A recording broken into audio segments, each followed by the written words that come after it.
ছোট থেকে বড় আমরা যারা কম্পিউটার ইউজাররা আছি আমরা সকলেই রিফ্রেশের সাথে খুব বেশি জড়িত। আসলে কম্পিউটারটা ওপেন করতে না করতেই আমরা রিফ্রেশ করা শুরু করি বা কাজের ফাঁকে সময় পেলেই রিফ্রেশ করা শুরু করি। আচ্ছা, এখনও পর্যন্ত কি আপনি জানেন যে রিফ্রেশের মূল কাজটা কি? জানেন, তবে যেটা জানেন সেটা ভুল জানেন। আর কি জানেন সেটাও বলতেছি।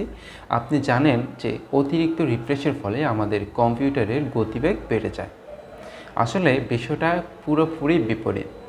অতিরিক্ত রিফ্রেশের ফলে আপনার কম্পিউটার গতি বেড়ে যায় না, বরঞ্চ সে গতিবেগ অনেক কমে যায়। কিভাবে, কেন, সব কিছু মিলিয়ে আজকের ভিডিওতে আলোচনা করা হয়েছে। সো ভিডিওটি একদম মনোযোগ দিয়ে দেখবেন এবং পুরো ভিডিওটি দেখবেন, কারণ আজকের ভিডিওতে খুবই গুরুত্বপূর্ণ টপিকস নিয়ে আলোচনা করা হচ্ছে। সো আজকের এই সম্পূর্ণ ভিডিও জুড়ে আমি তানিম আছি আপনাদের সাথে, আপনারা দেখছেন ব্রাইট আপডেট। সো চলুন কথা না বেরিয়ে ভিডিওর মূল টপিক্সে ফিরে যাই। আচ্ছা, এখন আসেন আমরা কেন রিফ্রেশ করব না। দেখেন, রিফ্রেশটা মূলত কি? আমরা যদি রিফ্রেশকে কথাটা বাদ দিয়ে আমরা যদি লোড এবং রিলোডের দিকে যাই, তখন আমরা বিষয়টা আরও ক্লিয়ারভাবে বুঝতে পারবো। যেমন মনে করেন আপনি একটি ওয়েব পেজ ওপেন করেছেন। রিফ্রেশ এবং লোড দুইটা একই জিনিস, তবে ওয়েব পেজে যখন আমরা যাই সেখানে লোডিং বা রিলোড লেখা থাকে, আর আদারওয়াইজ আমরা রিফ্রেশ লেখা থাকে। সো আমরা যখন একটা ওয়েব পেজে যাই এবং সেটাকে রিলোড ক্লিক করি, তখন কি হয়? পুরো ওয়েব পেজটা আমরা বর্তমানে যে অবস্থায় আছি সেটাকে চেঞ্জ করে আমাদেরকে হোম পেজে নিয়ে যায়, অর্থাৎ একদম শুরুর অবস্থাতে নিয়ে চলে আসে। তেমনিভাবে আমরা যখন কম্পিউটারকে রিফ্রেশ করি, তখন ওই কম্পিউটারে যতটুকু সিস্টেম প্রসেসিং আছে সবগুলো প্রসেসিং একসাথে লোড নেয় এবং সেটা পুনরায় আবার নতুন করে সেট আপ হয়। সো আমরা যখন অনেকবার রিফ্রেশ শুরু করি, আমরা সাধারণত রিফ্রেশ যেভাবে করি 5 বার, 10 বার, 8 বার, যে যাই পারি, মনে করে যে যতবার করতে পারি ততই ভালো, সেটাকে কেন্দ্র করে আমরা খুব বেশি পরিমাণে রিফ্রেশ করে থাকি। আমি সাজেস্ট করব একটা বারও রিফ্রেশ করবেন না। রিফ্রেশ কখন করবেন? যেমন আপনি দেখবেন আপনার ডেস্কটপের যে আইকনগুলো রয়েছে সেগুলোকে এক স্থান থেকে অন্য স্থানে নিয়ে গেছেন, এখন চাইতেছেন সেগুলোকে আবার পুনরায় সেট আপে নিয়ে আসবেন। তখন আপনি একটা রিফ্রেশ করলে কিন্তু সেগুলো পুনরায় সেট আপে চলে আসবে। সো এটা হচ্ছে মূলত রিফ্রেশের কাজ। রিফ্রেশের কাজটাই হচ্ছে আমাদের কম্পিউটারের যে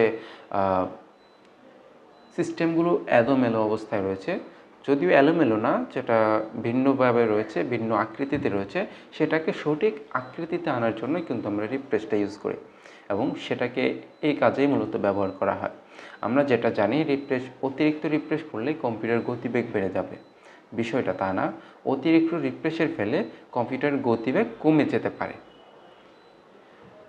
সো কেন কমে যাবে? কারণ আপনি যখন রিফ্রেশ করবেন, আপনার কম্পিউটারের প্রসেসরের থেকে শুরু করে হার্ড ডিস্ক বা আদার্স যে হার্ডওয়্যারগুলো রয়েছে সেগুলোর উপরে একটা প্রেসার সৃষ্টি হয়। কেন প্রেসার সৃষ্টি হয়?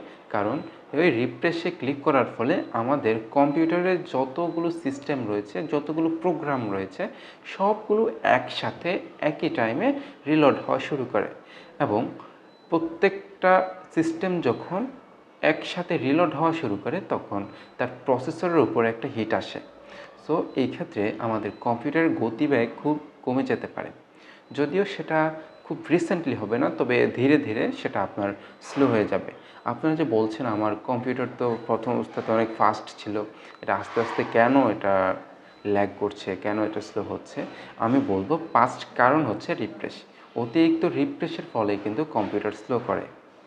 সো আশা করছি আপনারা এই ভিডিওটি যারা দেখেছেন তারা আজকের পর থেকে, আমাকে যারা বিশ্বাস করবেন, আজকের পর থেকে আপনারা আপনাদের কম্পিউটারে রিফ্রেশ করাটি বন্ধ করে দেবেন।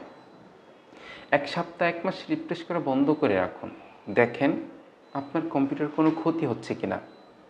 যদি মনে করেন যে ক্ষতি হচ্ছে তখন রিফ্রেশ করেন, আমার মনে হয় না ক্ষতি হবে বলে। সো কারণ প্রত্যেকটা জিনিসেরই সঠিক ব্যবহার করা জরুরি। অতিরিক্ত ব্যবহারের ফলে যে কোনো সমস্যাই হতে পারে। সো অতিরিক্ত রিফ্রেশ না করে রিফ্রেশ করাই বন্ধ করে দেন, রিফ্রেশ করার কোনো প্রয়োজন নাই। যখন প্রয়োজন হবে একবার দুইবার রিফ্রেশ করব, সেটা কোনো প্রবলেম আসবে না। সো আশা করছি আপনারা রিফ্রেশ করা বন্ধ করে দেবেন। এটা আমার সাজেস্টে থাকবে, কারণ আমরা চাই আপনারা খুব ভালোভাবে কম্পিউটার অপারেট করেন। সো সবাই ভালো থাকবেন, সুস্থ থাকবেন।